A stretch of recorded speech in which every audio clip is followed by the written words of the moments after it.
You did tell us a great story about another really tight Scotland-Wales encounter back in 2019, Snowy, kicking it to win it, and the kind of pressure that puts you under.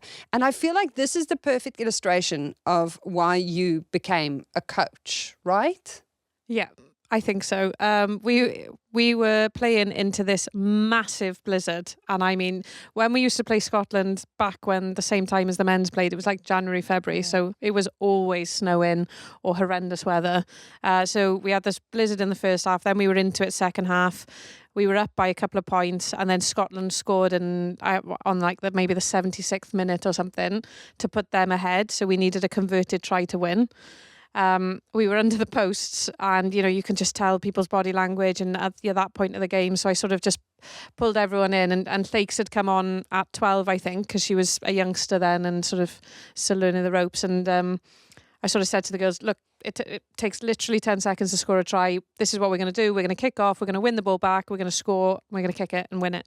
And that's what we did. We won the ball back, went through the phases, scored, and it was those like difficult kicks, ones that you should get, but like nothing worse. Yeah, like just inside the 15. Oh yeah. Like one of those that everyone's like, oh, that's an all right kick, but so I just, at the time, I was having a bit of a mental block with my kicking, and I was kicking off my left foot because my right foot decided it didn't want to kick anymore. Like I just as you do.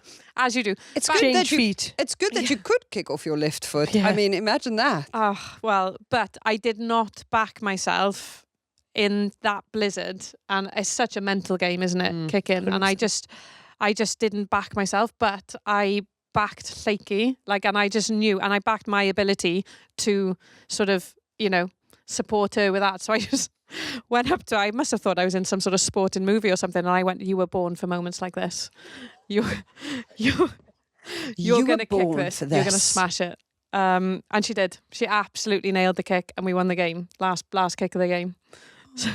So in that moment, I love a sporting doc.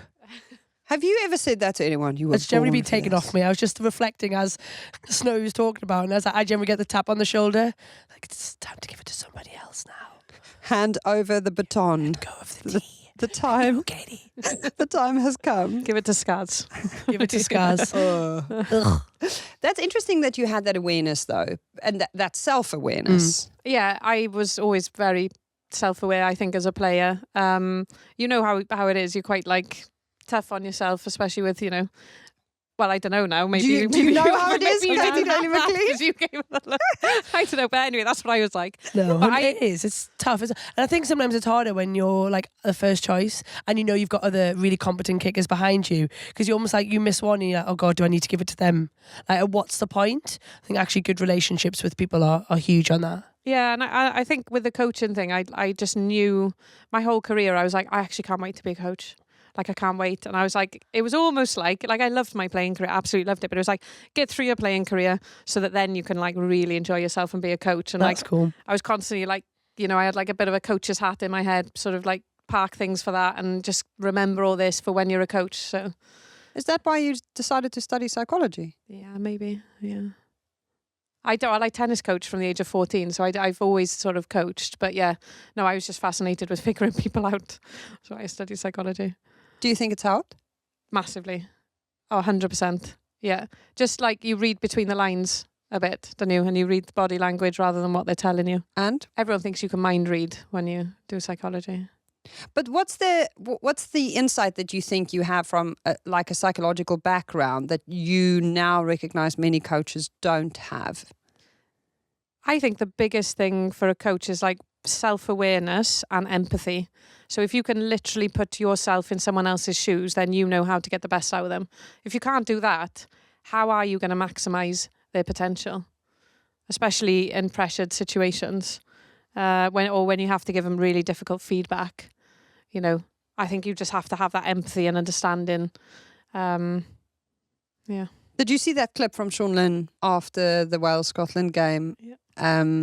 He said to the girls, go say thank you to your family members, your loved ones, everyone who's here.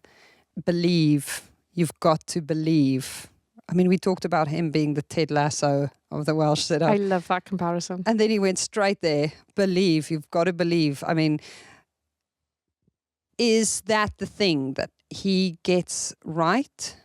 You've been coached by him. Yeah, I was coached by him for 2 weeks on a Barbas tour. So as you can imagine, a bit different. It is a bit different. But even in that 2 weeks, I just think he's an honest guy, and I really respect honesty in coaches and in just people, because everyone knows where you stand. As soon as everyone knows where they stand, they feel safe in the environment, and that's then when you get the best out of people. But he also genuinely cares, and obviously I've heard so much about him from all the Gloucester players, and it's always what's best for the person before what's best for the player, the team, or the club. It's what's best for that person in that moment. And that's then why he gets the buy-in that he does.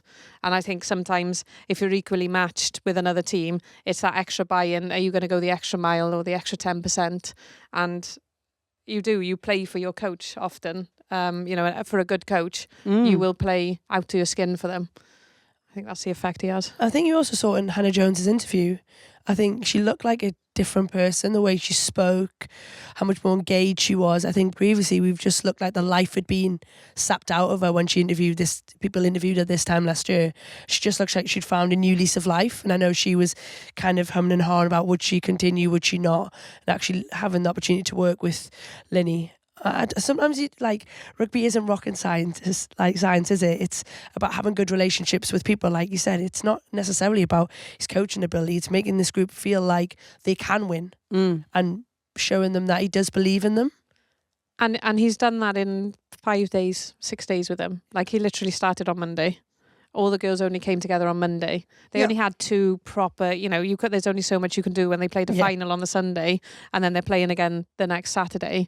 So imagine where he can go and where this group can go.